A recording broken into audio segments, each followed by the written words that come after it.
Isang hinihinalang gun runner ang tuluyang nahuli ng mga operatiba ng Orion PNP sa ikinasang buy-bust operation sa Orion, Bataan.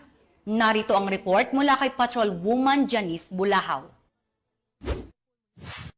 Arestado ng mga operatiba ng Orion Municipal Police Station ang isang hinihinalang gun runner sa Barangay Bilolo, Orion, Bataan. Kinilala ni Police Colonel Marites A. Salvadora, Provincial Director ng Bataan Police Provincial Office, ang suspect na si alias Juan, 46 taong gulang at residente ng City Site, Barangay Bilolo, Orion, Bataan. Matagumpay na isinagawa ang buy-bust operation dakong 11:15 ng gabi sa pangunguna ng Orion Municipal Police Station sa pakikipagtulungan ng mga operatiba mula sa iba't ibang unit ng pulisya sa ilalim ng direktiba ni Police Colonel Salvadora. Nahuli ang suspect matapos positibong makapagbenta ng isang caliber .38 revolver sa isang police posture buyer.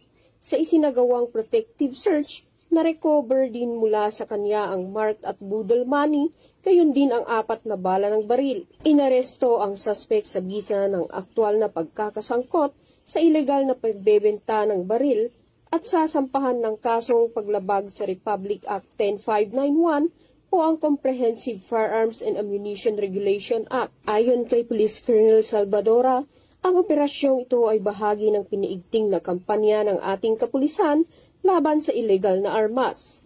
Patuloy ang maigting na kampanya ng PNP laban sa mga sangkot sa ilegal na aktibidad upang mapanatili ang kapayapaan at kaayusan sa buong lalawigan ng Bataan. Mula dito sa gitnang Luzon, ako ang inyong PNN correspondent, Patrolwoman Janice Bulahaw, alagad ng batas, tagataguyod ng balitang pulis.